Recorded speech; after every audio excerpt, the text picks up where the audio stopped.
Magandang araw mga ka-stroke. Ayan. Good morning. Ayan. Ang oras natin ay alas 11. Ayan. So, umaga na.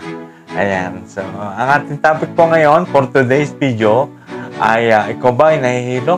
Nahihilo ka po ba? Kasama yan sa na-stroke kasi talagang medyo mahirap tanggalin ng hilo pero meron din po technique dyan para matanggal siya.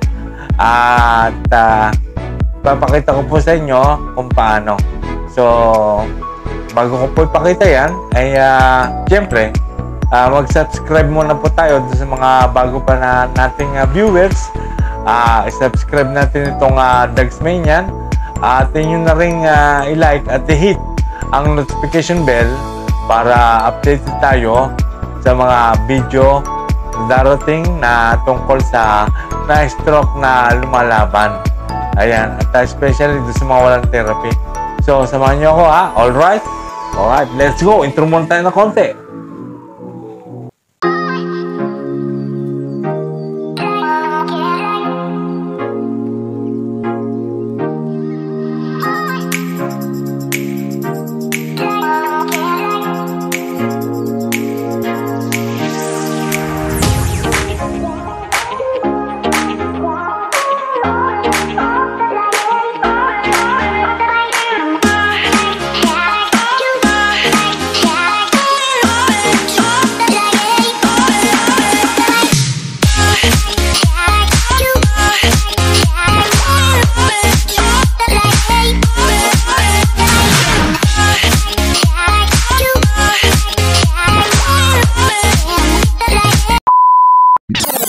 Hindi na po natin patatagalin. So, ang isa po nga, unang-unang technique dyan, kapag ikaw ay nahihilo at nakakaramdam ka ng nalulula ka, o hindi naman siya sumasakit, pero ikaw ay nahihilo.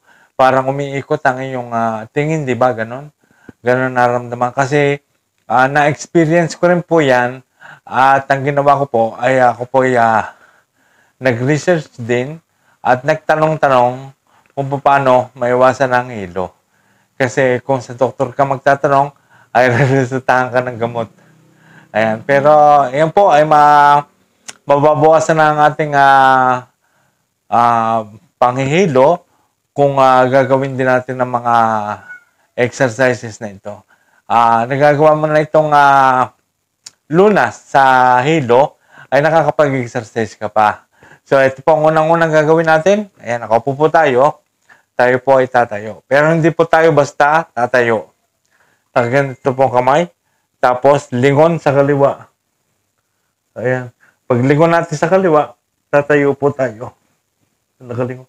At pag tayo po ay nakatayo na, ay lilingon, ang ating po na mukha, ay harap natin sa front. Ayan. Tapos po ulit. Ayan. Again, lingon. Nakalingon po habang tumatayo. Tapos harap na ganyan.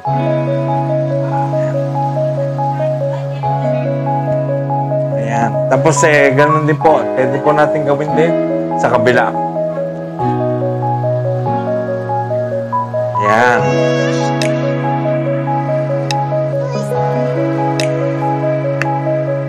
Ayan, ganyan po. Pwede po natin gawing alternate.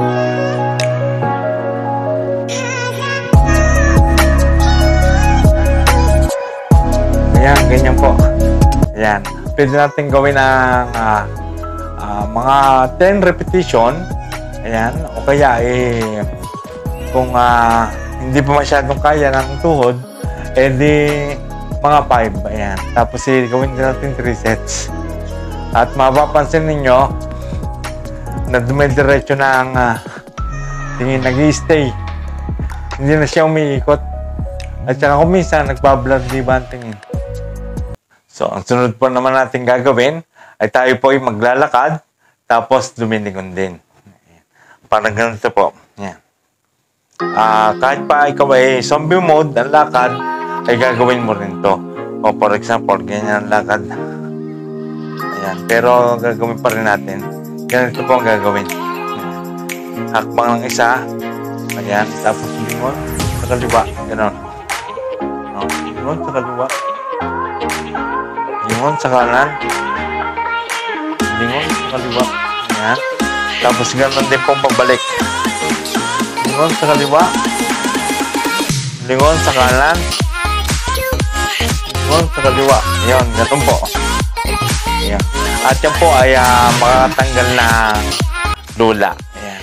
So, ang iwasan po natin gagawin ay yung kapag nakaupo tayo, ay pag tumatayo po tayo ay nakayuko. Yun po ay makakadagdag ng kilo. Ayan, ang lula.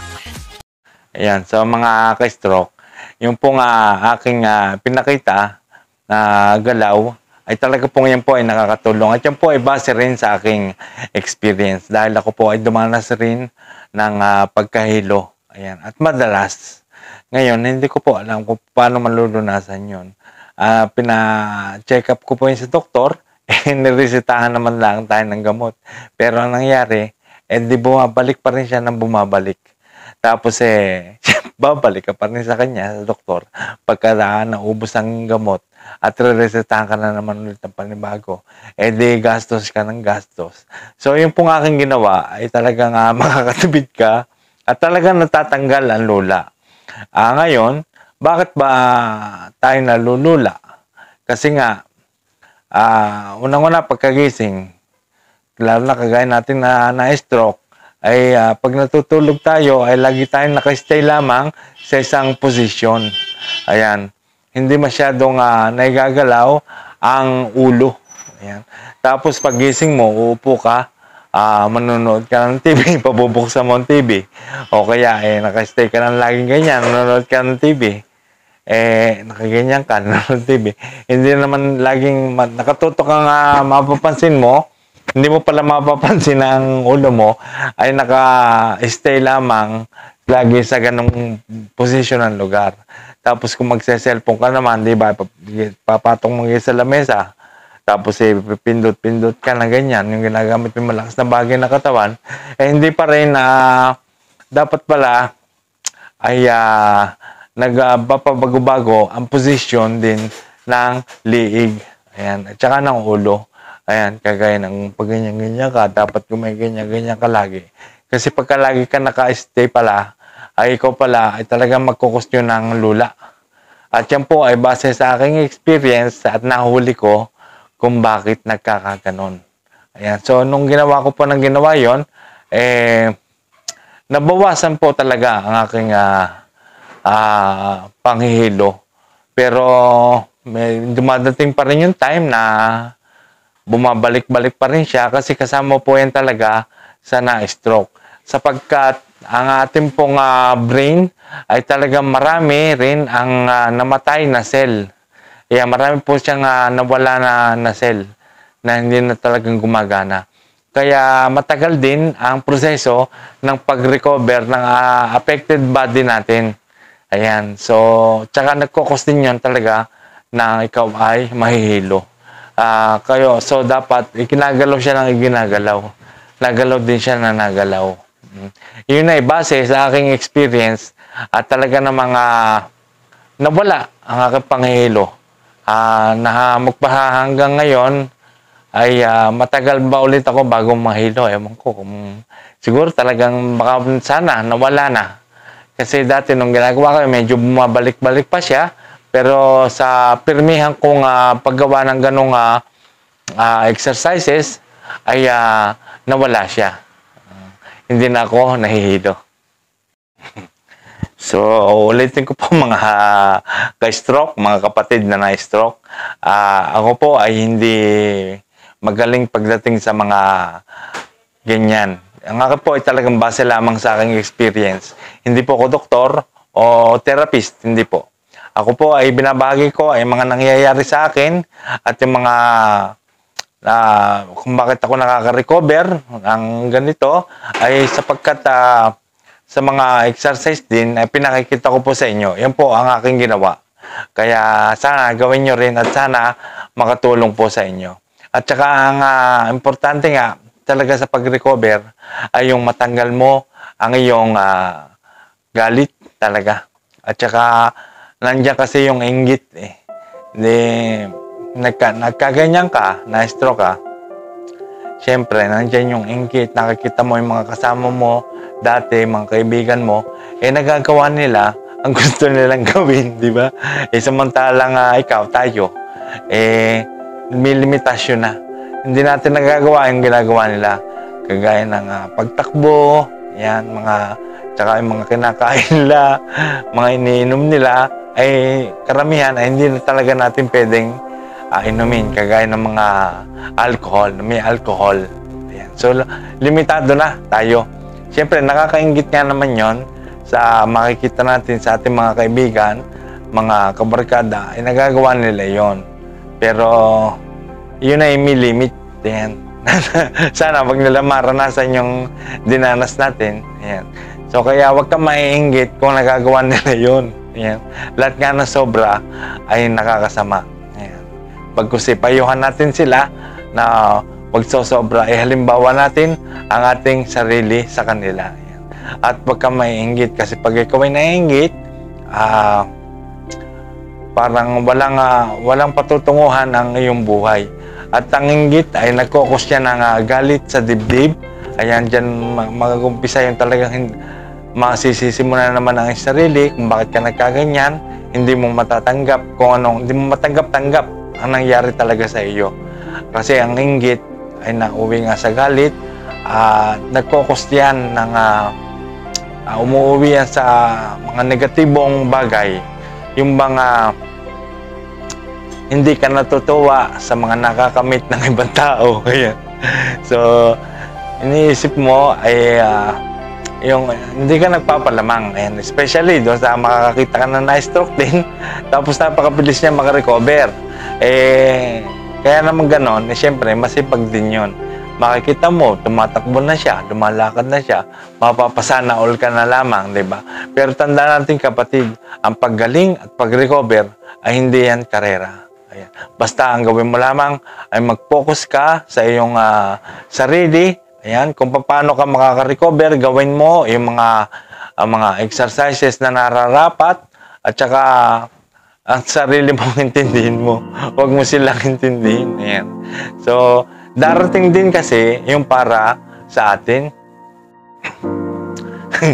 Basta lagi kong sinasabi sa inyo na kung ano man ang pinagdadaanan mo ngayon, ay basta't wag kang mawawalan ng pag-asa.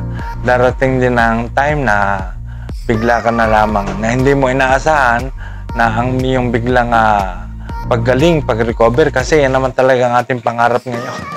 Yan ang ating dream. Ay yung makarecover ka na kahit hindi man siya 100%, basta yung nagagamit mo ang mga affected body mo, no? Sa mga kapakipakinabang na bagay, napapakinabangan mo na siya, yung affected body. Ayan, basta darating din ang para sa atin at yan ay tulungan natin ang sarili at ibibigay din yan ng ating Diyos. Ibibigay yan ni Lord. At pag nakamit mo yon, ay tayo po ay siyempre magpapasalamat tayo din sa Kanya at nakikita natin na nakakamit na natin na unti-unti tayo nga bumabangon sa pagkakadapa. Ayan. So basta intindi mo lang sarili mo, alisin mo ang galit. Galit talaga number 1 sa lahat. Yan ay magdudulot ng hindi magandang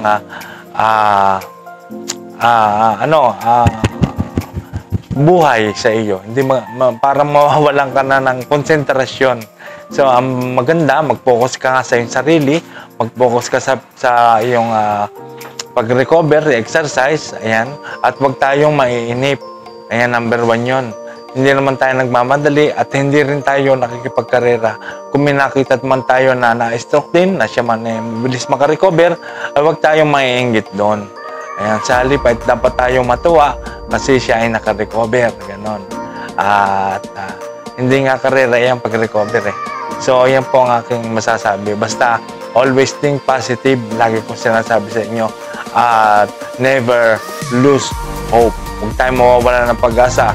Kung sila man ay nawawala ng pag-asa, ay dapat ikaw ay hindi. Kasi tayo ay na-stroke at tayo ay buhay pa. Binigyan tayo ng pangalawang pagkakataon. So, dapat ay pag-ibayuhin natin at may plano pa si Lord. Kaya tayo binuhay pa. So, mag-focus tayo sa pag-recover. Ha? Huwag ka nang alisin ang galit talaga. Galit talaga number 1 na magpapatagal sa iyo. Minsan nga, lalo mo pa ang inaano yung sarili mo dinadown Wag ganun. Always think positive. Laban lang, laban. Ayan.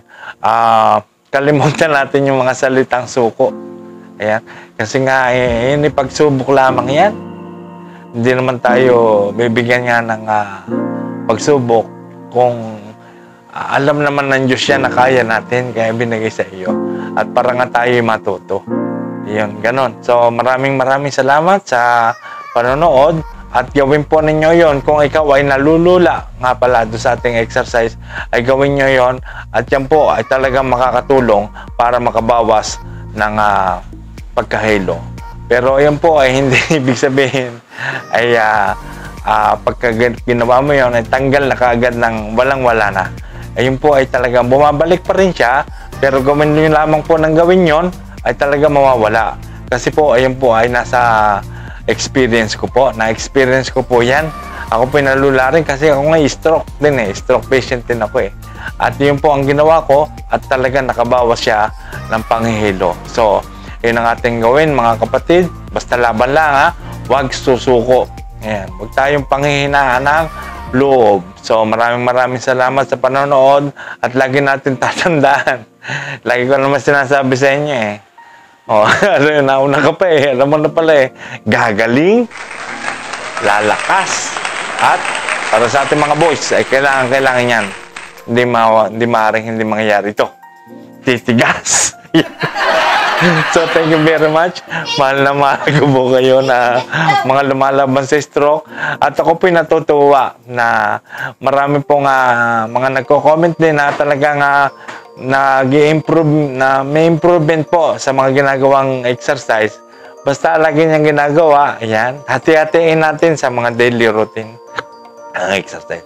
Huwag naman natin gagawin na sabay-sabay. At tsaka meron din tayo na pahinga.